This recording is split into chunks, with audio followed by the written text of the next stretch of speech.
Assalamualaikum warahmatullahi wabarakatuh. Kami dari kelompok 2 akan mempresentasikan materi kami, Kurikulum Indonesia tahun 1968-1975. Materi pertama akan disampaikan oleh teman saya, Dwi Nailul Mufaroha.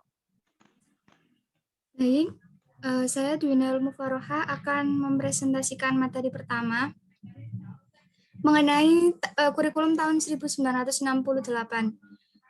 Jadi yang pertama, kelahiran kurikulum 1968 ini bersifat politis, mengganti rencana pendidikan tahun 1964 yang dicitrakan sebagai produk Orde Lama. Tujuannya pada pembentukan manusia Pancasila sejati. Cakupan materinya, Zaujak menyebut kurikulum tahun 1968 sebagai kurikulum bulat, hanya memuat mata pelajaran pokok-pokok saja katanya. Muatan materi pelajaran bersifat teoritis, tak mengaitkan dengan permasalahan faktual di lapangan. Titik beratnya pada materi apa saja yang tepat diberikan kepada siswa di setiap jenjang pendidikan. Kurikulum 1968 adalah pembaharuan dari kurikulum 1964, yaitu dilakukannya perubahan struktur kurikulum pendidikan dari Pancawardhana menjadi pembinaan jiwa Pancasila, pengetahuan dasar, dan kecakapan khusus.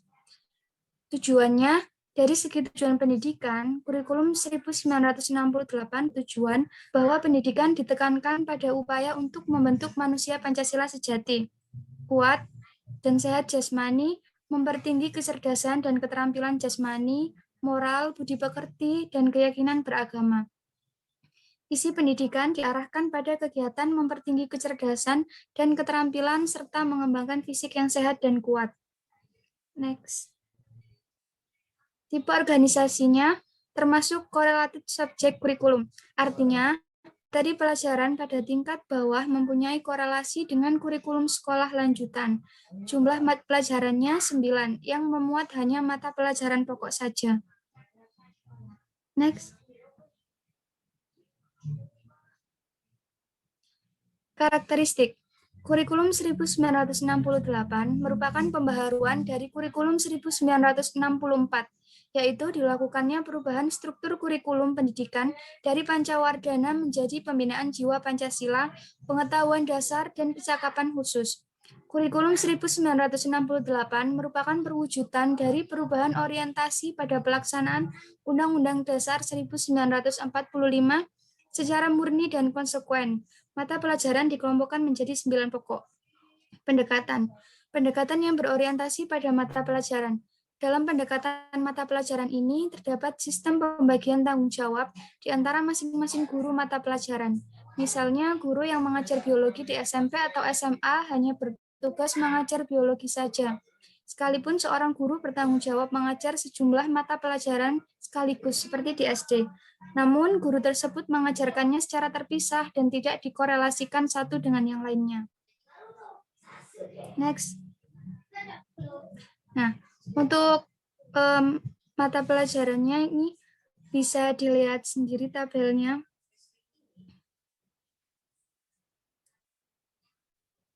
Oke, terima kasih. Selanjutnya akan dilanjutkan oleh teman saya, Elvira.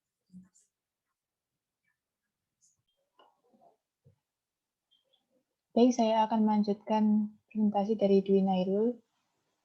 Di sini terdapat tabel dari mata pelajaran pada jenjang SMP pada kurikulum 1968. Next. Di sini juga ada mata pelajaran pada jenjang SMA. Next. Pendidikan seni dalam kurikulum 1968. Secara garis besar, pada masa ini pendidikan seni rupa terbagi menjadi beberapa bidang studi yang terpisah, yaitu menggambar dan pekerjaan tangan. Namun dalam rencana pendidikan 1964, istilah seni pun telah merangkum semua cabang termasuk seni suara atau musik, seni lukis atau rupa, seni tari, seni sastra atau drama. Tujuannya adalah sasaran reformasi ini menggambar konvensional yang esensial ke menggambar ekspresi yang kontekstual, serta perubahan prinsip pendidikan seni dalam pola transmisi menjadi pola fungsi seni sebagai sarana pendidikan secara umum. Next.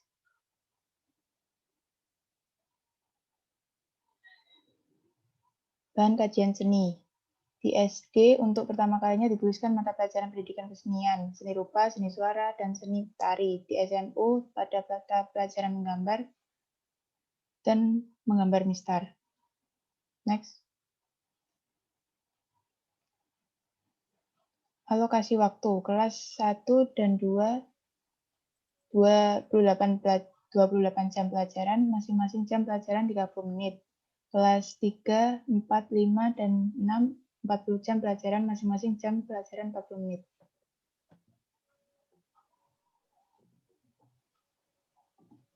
Next.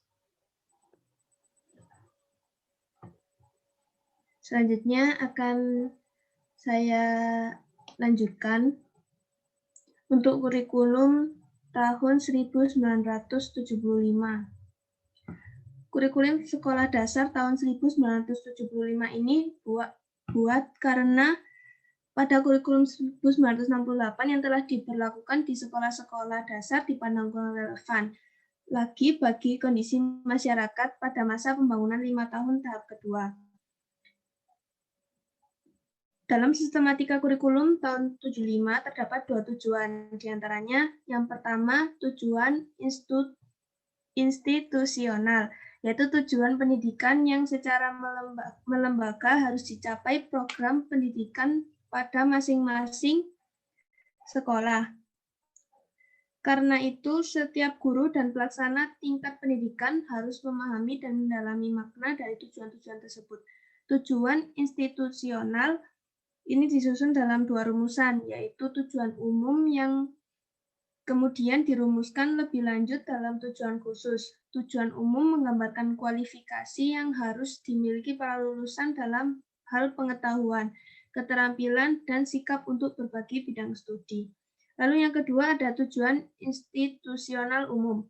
Tujuan ini memiliki maksud agar lulusan dapat memiliki sifat-sifat dasar sebagai warga negara yang baik, sehat jasmani dan rohani, serta dapat melanjutkan sekolah ke jenjang pendidikan selanjutnya. Lalu, tipe organisasi kurikulum, termasuk dalam separated subjek kurikulum. Kurikulum mata pelajaran, kurikulum ini mempunyai ciri-ciri sebagai berikut. Yang pertama, terdiri atas sejumlah mata pelajaran yang terpisah satu sama lain dan masing-masing berdiri sendiri. Yang kedua, tiap mata pelajaran seolah-olah tersimpan dalam otak tersendiri dan diberikan dalam waktu tertentu. Hanya bertujuan pada penguasaan sejumlah ilmu pengetahuan dan mengabaikan perkembangan aspek tingkah laku lainnya. Yang keempat ada tidak didasarkan pada kebutuhan minat dan masalah yang dihadapi para siswa. Bentuk kurikulum yang tidak mempertimbangkan kebutuhan, masalah, dan tuntutan dalam masyarakat yang senantiasa berubah dan berkembang. Pendekatan metodologi mengajar yang digunakan adalah sistem penuangan atau imposisi dan menciptakan perbedaan individual di kalangan para siswa. Guru berperan aktif dalam pelaksanaan sistem guru mata pelajaran dan mengabaikan unsur belajar aktif di kalangan para siswa. Para siswa sama sekali tidak dilibatkan dalam perencanaan kurikulum secara kooperatif. Selanjutnya akan dilanjutkan oleh Ferry. Baik, akan saya lanjutkan jenis program kurikulum tahun 1900 garis program pengajaran kurikulum 1975.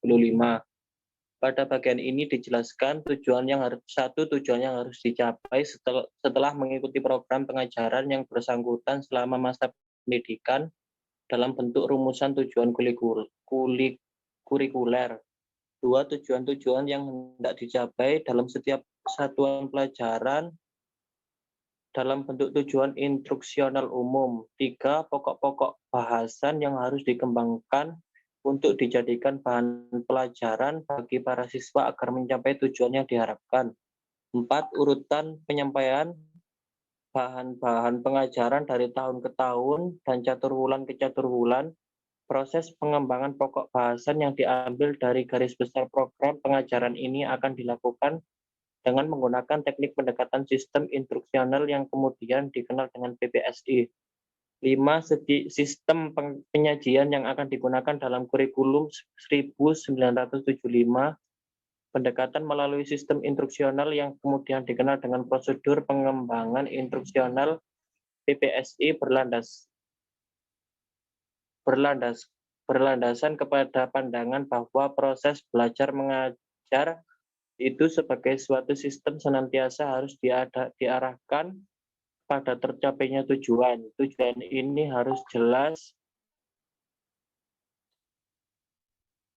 secara spesifik, dapat diukur dengan tujuan yang jelas, akan mudah menyusun alat evaluasi.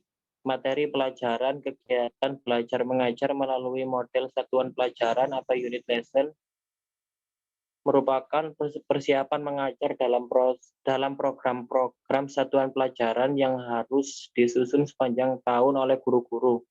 6. Sistem evaluasi yang akan digunakan dalam kurikulum 1975 dengan mengimplementasikan PPSI. Dengan sendirinya, guru dituntut untuk melaksanakan penilaian pada setiap akhir suatu satuan pelajaran. Demikian evaluasi dalam pelaksanaan kurikulum 1975 dilakukan secara terus-menerus dan diselenggarakan secara menyeluruh. Next. Tujuan pendidikan seni, tujuan pendidikan kesenian pada kurikulum 1975 adalah memperkuat kepribadian nasional, memperkuat kebangsaan nasional, memperkuat kesatuan nasional, menggali kesenian daerah untuk memperkaya kesenian Indonesia, dan menanggulangi pengaruh kebudayaan asing yang tidak cocok dengan kebudayaan Indonesia. Next. Bahan kajian pendidikan seni pada tahun 1975 terjadi perubahan yang menyeluruh pada mata pelajaran ekspresi, yang sebelum itu dalam kurikulum sekolah umum dikenal dengan nama mata pelajaran menggambar dan seni suara. Pembaruan dapat dilihat dengan pergantian nama mata pelajaran itu menjadi pendidikan kesenian. Istilah mata pelajaran juga diganti dengan bidang studi. Istilah mata pelajaran juga diganti menjadi bidang studi, sehingga pembaruan itu selengkapnya menjadi bidang studi pendidikan kesenian. Isi bidang studi pendidikan kesenian itu merupakan penggabungan pelajaran menggambar dan seni suara ditambah sub-bidang studi lain, yaitu seni tari dan teater, yang pada kurikulum sebelumnya tidak ada. Pelajaran menggambar dan seni suara diubah namanya menjadi seni rupa dan seni musik. Selengkapnya, bidang studi pendidikan kesenian itu berisi sub-sub bidang studi seni rupa, seni musik, seni tari, dan seni teater atau drama. Next. Alokasi waktu. Sekolah dasar kelas 1, 26 jam pelajaran, kelas 2, 26 jam pelajaran, kelas 3, 33 jam pelajaran, kelas 4, 36 jam pelajaran, kelas 5, 36 jam pelajaran, kelas 6, 36 jam pelajaran. Next. Sekian dari kelompok kami. Apabila ada kekurangannya, kami mohon maaf sebesar-besarnya. Wassalamualaikum warahmatullahi wabarakatuh.